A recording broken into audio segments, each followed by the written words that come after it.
Hello, I'm so glad you can join me here at Red Pine Quilt Shop in Detroit Lakes, Minnesota. I'm Connie. I've loved showing you different notions and tools and gadgets to make your quilting better and more fun. But today, let's take a step back. If you were a new quilter, what are the basics you would need in order to do your best quilting? I tried to make a list. It was way too long, but I've shortened up the list, and this is what I have to suggest to you. One of the first things you're going to need is a mat. And then you would need a long type ruler. This mat and ruler need to be able to cut the width of fabric. You certainly don't want a new quilter sliding their fabric around on a mat that is too small. So this mat is 18 by 24. Notice it does have the grid on the back. And then I have another suggestion for a mat that I think I'm going to take home with me one day. It's a foldable. Look at this.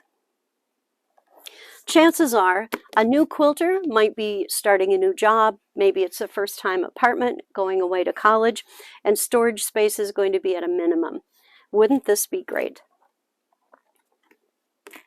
So first thing, a mat that's large enough to cut width of fabric strips. Then you need a ruler. This Stripology squared ruler would be an excellent start. If you haven't used one of these, you lay this on your fabric, you cut on the 0 line, and then say I'm cutting 2-inch strips. I'd cut here. No need to move the ruler. Cut on 4, cut on 6. You can imagine that these strips are going to be very accurate. An added advantage to the Stripology squared is you can use it to square up blocks of various sizes.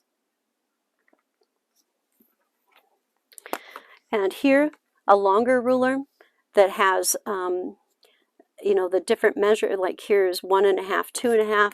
From this side, it would be 1, 2, 3. So you have a couple of choices, a large mat and a large ruler. Of course, you have to have a smaller ruler also. This square grid would be an excellent choice. Come in many different sizes. This is my personal favorite as far as a small ruler. It has the 45-degree lines, so you can square, cut strips. I'm not sure if you noticed, but these 3 grids are these rulers are all creative grids.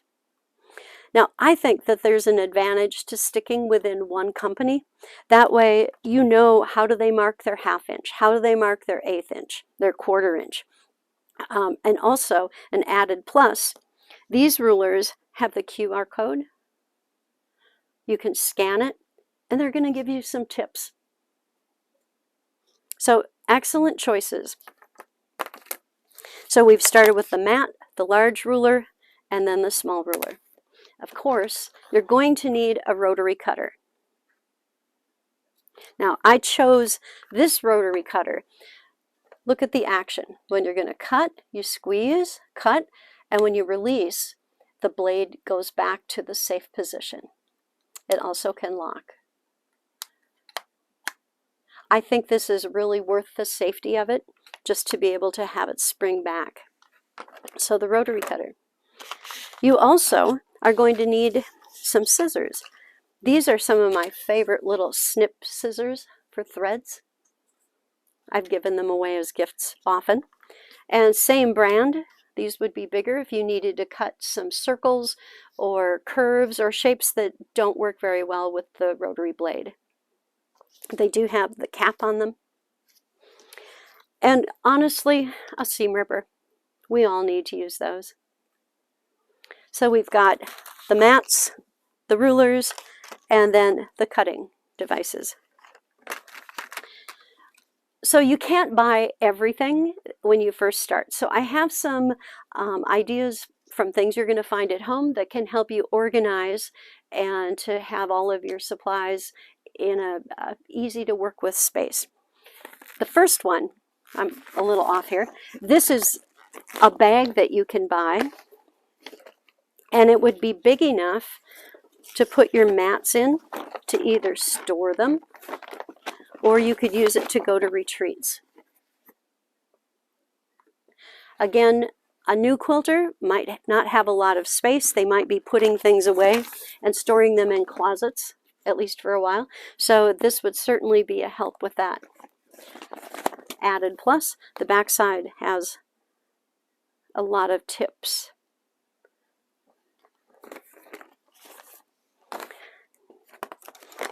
So I have a few home items I can't live without. A lint roller. I keep this handy. There are threads everywhere in my sewing room when I'm ironing, threads to pull off before I'm sending a quilt off to the quilter. And really, a lint roller, it's a way to go. A microfiber cloth also picks up threads. It's pretty handy. I'm sure most of us have a couple of these hanging around the house. Before I got my ironing tool, I used a chopstick. So when I'm ironing and I don't want my fingers getting burned, I can press and just hold the seam with this. It also works very well as a stiletto when I'm sewing and I want to be guiding the thread in. When I'm turning things, a new pencil that hasn't been sharpened with a new eraser works really well for just turning small pieces and then stuffing them with the fiberfill. So again, when you're first starting out, it's not realistic to buy all the tools, but there are some things you can use from home. Now, I had mentioned to you I was going to come back here to this painter's tape. Painter's tape is an excellent way to just mark where you're cutting. If I were going to be cutting 3.5-inch strips, a lot of them I probably would mark it. This is one simple way to do that. Sticky notes. Sticky notes can be used to mark on a ruler. They can also be really handy to put on your sewing machine so you can have some sort of a seam line guide. These are very handy, and again, we have them around the house. I like to store my fabrics.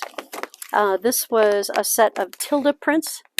It's a lettuce container. I washed it out, and now I've got all these beautiful prints where I can see them, but they're together, and I'm not going to lose one in my stash somewhere. The bags from pillowcases and sheets. They have great zippers. They're really strong. In this one, I'm storing my different colors of grommets that I use on my bindle bag. This little clear piece helps you cut for the circle. I can imagine if I didn't have these stored somewhere safely, they would be missing. Directions on the back. So really, there are all sorts of containers that you can use around home that's going to help you out. Ziploc bags. These are my zipper pulls and my zippers. So I use these in bags. It's not unusual for me to have zippers pieced and cut, torn in half, and I like to keep them all in one place so that I know I can just pull them out and use them for the little bags that I like to make. So again, there are lots of different storage things that will organize your tools, your stash, your notions, so that you can find them when you need them. I do have a couple of other ideas. Shoe boxes. This is a project I started a long time ago, but I know that all the pieces and the fabric I want to use for the back of the pillow are here together. I haven't gotten enthusiastic and put them in another project. So boxes that have really good lids. Here's my quilting thread. It's a little bit of a mess, but it's a mess in one place. So it isn't necessary to buy everything at once. You can start with the basics. Use some things from around your house to help organize. I have a couple of last things. I made a couple of small quilt squares. This was a challenge for the Quilt Guild. I didn't want them getting crunched or lost or bent, so I've just put them on a skirt hanger. Easy, it's in the closet and simple to see, and when it's time for the quilt show, I could just pull them out and they're going to be ready to go. For other projects, I like using these multiple hangers. So here I've got this would be the backing. It's been pressed. I don't have to worry about pressing it again. The binding, and then the quilt top it's going to go on. Here's a top that I need to make larger, and these are a couple of the fabrics I'm going to do with that. And I've protected them here, set them aside. I don't have to worry about coming up and finding out that I added them to something else. So here, just a few more tips about what you can do to stay organized and get started with your quilting. We don't want to be spending time ironing if we already did it once, right? So it's nice to just have it done. So I have a couple of final tips for you. The first one is, from the start, buy extra blades and sewing machine needles. We all know they wear out and they need to be replaced. But if you wait until you need to replace it to go and buy it, you might lose a good afternoon of sewing. So from the start, get these because you're going to need them.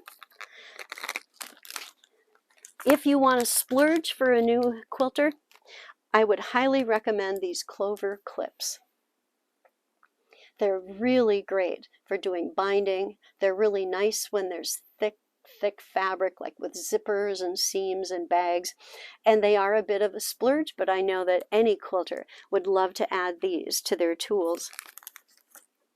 And finally, I do have one last thing that I think has helped me with my sewing and keeping my scissors really sharp and useful, and that is decoys. I have decoy scissors all around the house for people who suddenly need to cut some paper or cut something out of a magazine. There's no chance they're going to get a hold of my good sewing scissors. So I've got these in the kitchen junk drawer. I have a pair in the sewing room. I've got some that are by the computer. Put these decoys out. You can sacrifice them, and then your cutting tools are going to be sharp just the way you need them to be when you're starting your next project. Thanks so much for joining me today.